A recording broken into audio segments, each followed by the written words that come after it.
And it's known as the day of rest, but some won't give it a rest when it comes to using their digital devices on Sunday. A growing number of churches and churchgoers in Anchorage are embracing technology when it comes to Sunday's sermon. Fox 4's Whitney L.B. Miller joins us now with more. Whitney.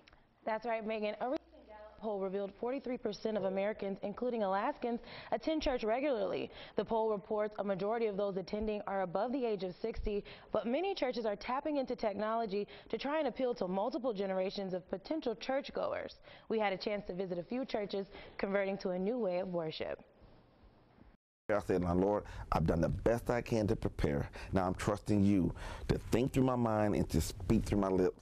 A brief prayer after a few hours of preparation, and Pastor Ken Friendly is ready to deliver his weekly sermon at Lighthouse in East Anchorage. I really work hard to make it where everybody can get something out of it. And so, you know, and I think about the things that everyone can connect to.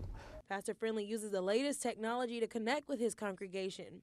And I always put all my scriptures in red that I'm going to read, and sometimes I'll say, okay, put this on the screen. He uses an app called Documents to Go to help get his message from the pulpit. I don't care where you come from, what track, on the track, other side of the track, down the track. God had a life for you. Lighthouse started to embrace modern technology just a couple of years ago. Some churchgoers recall just how much has changed. There was just a speaker and the congregation, no monitors, no iPads, nothing. And we didn't have the capability of broadcasting outside of these four walls. But the biggest difference now in some places of worship, like here at Lighthouse, is what's happening in the congregation, as many trade out this best-selling book for the electronic version. Now you see just the phones, the Bible's in the phone, the notebook is in the phone or on the iPad. And it is just, you look around and it's a tremendous difference. Like water turned to wine, the print version of the Bible has turned to a touchscreen wonder as the technology takeover appeals to different decades of churchgoers.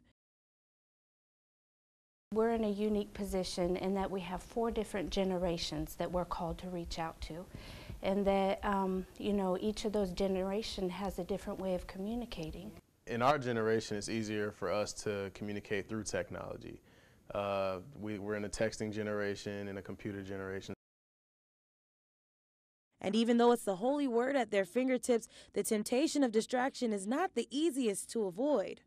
Sometimes I'm looking at people, see, now that we use all of these, and people are like, okay, now they should be looking at me.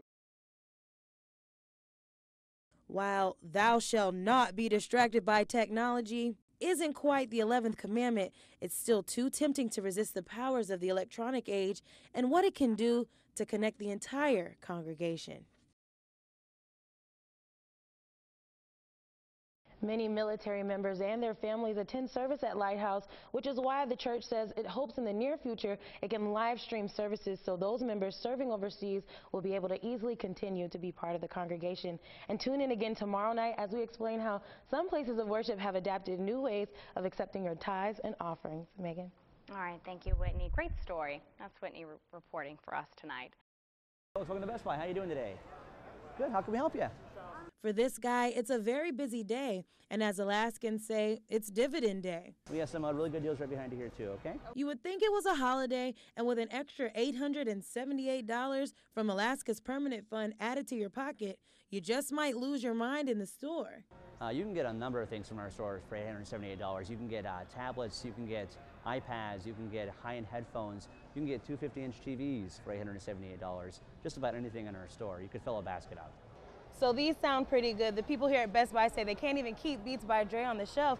I guess that'll be the first one in my cart. And Philip, I did. This year's dividend can bring out the shopaholic in anyone. Now I've 4 years in Alaska, but I have my house. I'm very, very happy. For Dee, a new home meant everything, and having a hand in building it made it that much sweeter. The Habitats program, it's if you have your house, you need to build your house. But it takes more than just one pair of hands to build a home.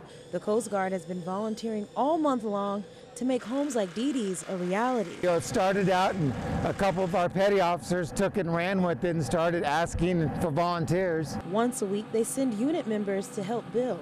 We're going to try to come out until it's finished. We'd like to be able to go all the way through and finish the project, operations pending. So these are the 4 houses right here, and then we're building these 3 houses right now. The new community, or the Oklahoma Project as it's called, sits on Neighbor Drive and will have 22 units.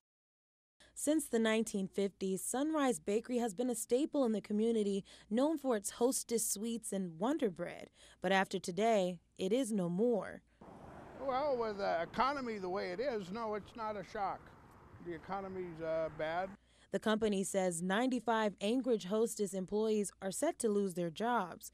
It's a result of recent decisions to wind down and liquidate all assets. As the company prepares to wind down and sell off their final products, you can only get your hands on your favorite Hostess snack for about a week.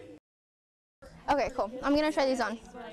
Dune and her friends have hit 3 chain stores today. I went to JCPenney's and Aerie. She says getting away from the chaos was what brought her into Second Run. There's great deals and I don't know, you see some cute things. Between 10 o'clock and 2 o'clock, we did 15% off everything in the store. And it was great. We were really, really busy. It was the busiest Black Friday for this local store, and the owner says advertising was key. I think it's about letting people know ahead of time, and people like a deal. And it's just a fun way to kick off the holiday.